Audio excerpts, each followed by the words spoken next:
चलिए हम चलते हैं आगे की तरफ और मैं आपको यहाँ का पूरा बताने वाला हूँ लोकेशन किस तरह का है, किस तरह ये देखिए बड़ी बड़ी झाड़ी के बीच में से होकर हम जो उल्टी बस्ती में आपको दिखाने ले रहे हैं, क्योंकि ये सामर के अंदर है। और अभी हम मैंने इनका इतिहास भी जानेंगे, यहाँ के जो मुजाहिर हैं खादी में, उनके जरिए हम यहाँ का इतिहास भी जानेंगे। उससे पहले मैं आपको पूरी उल्टी बस्ती दिखाता हूँ, फिर उसके बाद में इनसे जानकारी लेते हैं। काफ़ी ये देखो आप पिराने के अंदर ये घास कूड़ा, चारों तरफ घास कूड़ा है, उसके बीच में से होता हुआ मैं आपके साथ जो सामर की उल्टी बस्ती है, जो जादूगर की बस्ती है, वाकई में जादूगर की बस्ती है। क्योंकि यहाँ पर एक खौफ जो है, खौफ सा एक जारी होता है, एक डर सा लगता है आदमी को कि इस वीराने के अंदर जब ये उल्टी बस्ती देखने को आते हैं हम। ये देखें आप, मकान की जो नींव होती है, बुनियाद होती है, मकान की बुनियाद किस तरह यहाँ पर उल्टी नज़र आ रही है। यानी कि ये मकान का उल्टा पोजीशन है बिल्कुल, जो कि मतलब जो भर्ती भर दी जाती है, नीम की जो बुनियाद रखी जाती है उसका उल्टा हिस्सा यहाँ पर उभर रहा है। इसी तरह गवर्नमेंट ने यहाँ पर अलग अलग जगहों पर इसी तरह की 4 जगह खुदाई करी, 4 जगह खुदाई करके और ये पब्लिक के वास्ते, आम पब्लिक के वास्ते जो है यहाँ पर खोल दिया गया है। और दिखता है आपको कई वीडियो में भी यहाँ पर लोगों के पास में दिखेगा। और अभी मैं आपको पूरा दिखाने वाला हूँ कि इसके बारे में जो जानकारी है, किस तरह का यहाँ का इतिहास रह चुका है, क्या है क्या नहीं है इतिहास, पूरा हम जानकारी भी लेंगे इसके बारे में। तो इससे पहले मैं आपको पूरे यहाँ का जो बस्ती है, चारों जो खंड है, चारों खंड के अंदर किस तरह का यह गाँव है। और ये यहाँ पर अवन जो समझ सकते कि पूजा पाठ में जो काम में लेते हैं अवन, वो अवन भी यहाँ पर मौजूद है। और जो बलि वगैरह का कुछ बता रहे थे, ऐसा कुछ यहाँ का पूरा एक इतिहास है जो हम जानकारी लेंगे। हमें तो भी खैर कुछ मालूम नहीं है, आप सामने देखेंगे मेरे पास में बिल्कुल ये हवन है। इसको बताया गया है कि ये हवन है, इसमें यहाँ पर हवन हुआ करता था और ये रूम हुआ करते थे। यहाँ पर जो भी उस टाइम पर शासन के टाइम पर यहाँ पर जो लोग रहते थे उनकी ये रूम है, जो कि अभी आपको दिखाएंगे। यहाँ पर ये पूरी तरह से इस तरह यहाँ ये उभरे हुए हैं। और एक यहाँ पर कुआं भी है। और जो बताते कि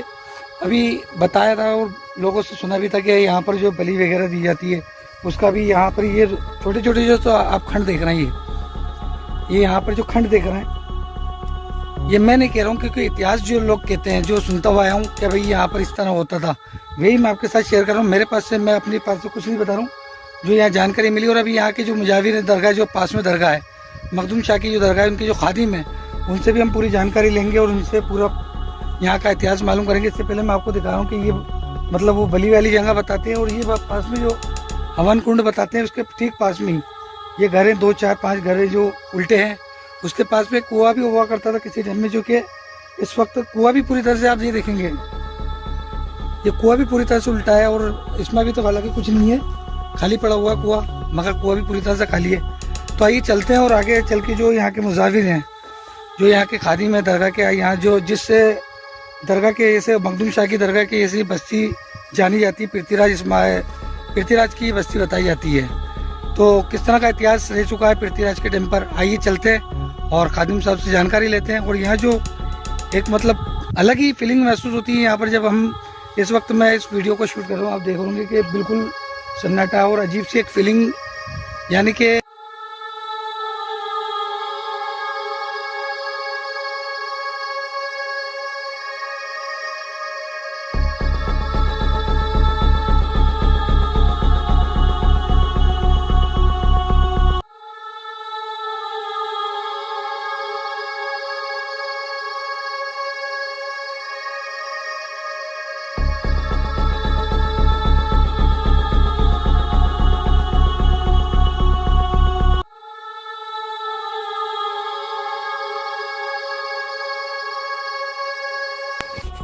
तो हमारे साथ जो है यहाँ इस दरगाह के जो खादिम हैं, मखदूम शाह के दरगाह के खादिम नौशाद भाई, वो खड़े हैं। और ये इतिहास जो है इस बार उल्टी बस्ती का इतिहास है, क्या इतिहास रुक चुका है, अभी हम इनसे मालूम करेंगे, पूरी जानकारी लेंगे इसके इतिहास के बारे में कि मखदूम शाह से ये उल्टी बस्ती जो आप पीछे की तरफ देख रहे हैं, ये उल्टा गाँव है जो कि खुदाई में निकला था, उसके बारे में पूरी अभी जानकारी लेते हैं। तो नौशाद भाई, आप सबसे पहले ये बताएं कि मतलब क्या इतिहास रह चुका है और क्या करामत है यहाँ की। जी बताइए, आप बताइए बेटी। ये जगह जो है सामर के नाम से मारूफ है और इसकी जो उम्र है तकरीबन ईसा अलैहिस्सलाम से भी 300 साल पहले से गवर्नमेंट ने बताया है कि 300 साल ईसा पूर्व से लेकर 10वीं शताब्दी ईस्वी तक ये जगह आबाद रही है।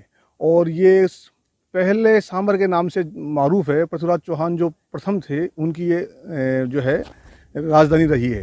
अच्छा। तो इस इलाके में ख़ास उनका तबका जो जादूगरी के फ़न के अंदर माहिर था, वो लोग यहाँ रहा करते थे।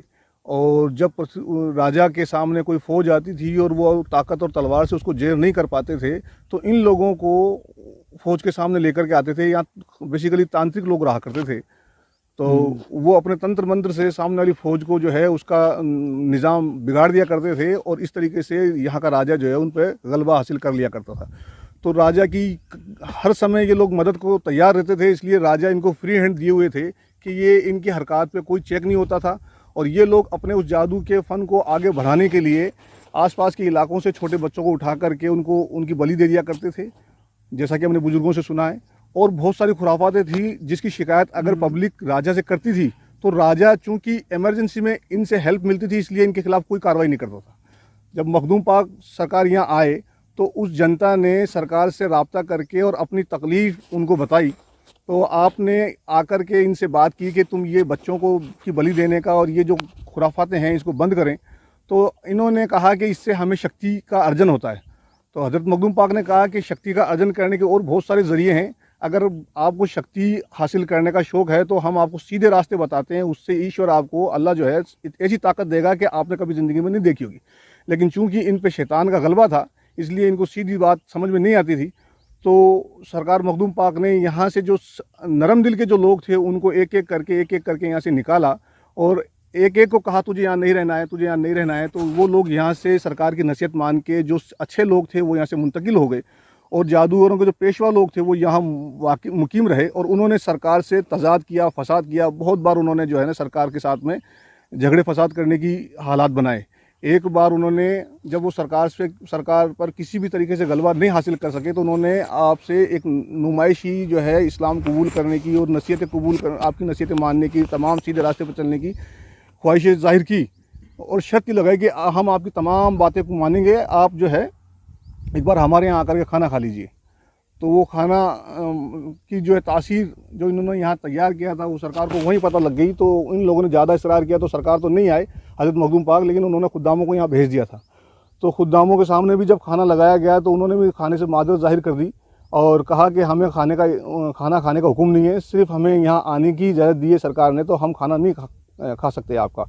तो उन लोगों ने इसरार किया तो खुद्दामों ने कहा कि आप खाना बांध करके दे दें, हम सरकार में पेश कर देंगे, अगर वो तनावुल फरमा लेंगे और इजाज़त देंगे तो हम भी खा लेंगे। तो इनका मकसूद भी सरकार को खाना खिलाना था, उसमें सहर किया हुआ था। उस सहर का असर ये था कि जो भी उस खाने को खाता उसकी कुव्वत गोयाई जो है वो सल्ब हो जाती और वो किसी को नसीहत वाज और तकरीर करने के काबिल नहीं रहते। इनका मंसूबा ये था कि ना किसी से बोल पाएंगे, ना किसी को नसीहत मिल पाएगी। तो आप ये लोग तुरंत ही जो है खाना बांध करके भेजने में तैयार हो गए और जब खाना वहाँ लेकर गए खुद्दाम और खाना दस्तरखान पर लगाया गया तो हज़रत मखदूम पाक नमाज से फारिग होकर खाने की तरफ आए। तो खाने में जो भी असरात थे अल्लाह पाक ने आप पर वो मुनकशिफ कर दिए। तो इनकी हरकत को आपने वहीं से सुना, देखा और समझा। अल्लाह ने आपको इतनी सलाहियत दी थी। तो जब मुसल्ला आपके हाथ में था और उनकी इस हरकत को देख करके आपका जो है थोड़ा सा आप जलाल में आ गए और इन लोगों ने यहाँ आपकी शान में बदकलामी की थी कि आज बाबा को सबक सिखाएंगे। तो आपने ये कलमात कहे वहाँ पे कि मुझे सबक तुम नहीं सिखा सकोगे, तुम्हें सबक अल्लाह पाक ऐसा सिखाएगा कि तुमसे क़यामत तक लोग सबक लेंगे। और उस मुसल्ले से दस्तरखान पे ज़रब दिया तो वो खाना जो उस पर रखा हुआ था वो सब उलट पलट होकर के बिखर गया। उसी ताबीर में ये पूरा शहर उलट पलट होकर के बिखरा हुआ है। तो जैसे कि अभी इन्होंने पूरा इतिहास के बताया जो हिस्ट्री थी उस टाइम की, मगर ये जो उजागर हुई यानी कि इबरत के वास्ते जब सरकार ने इस पर ध्यान दिया तो इसको उजागर हुए कितना टाइम हो गया अभी? ये इंग्लिश टाइम के अंदर एक हिस्टोरियन थे टी.एच. हांडले, उन्होंने सबसे पहले इस पर जो इम्फेसिस किया करके निकाला था और फिर हिंदुस्तान जब आज़ाद हुआ तो सेंट्रल गवर्नमेंट ने इसकी इंपॉर्टेंस को देख करके इसको नेशनल मोनूमेंट डिक्लेयर किया हुआ है। अच्छा। तकरीबन। अच्छा। और यहाँ बाकायदा इसके प्रोटेक्शन के लिए मतलब जो है गार्ड्स हैं। अच्छा, और बाउंड्री की हुई है और यहाँ बड़ा अच्छा मेंटेन किया हुआ है गवर्नमेंट ने। तो मतलब अभी भी मतलब मैंने देखा कि अगर बस्ती की तरफ अगर देखते हैं तो एक सा खौफ जो है, खौफ एकदम अंदर से वो निकलता है, खौफ सी लगती है।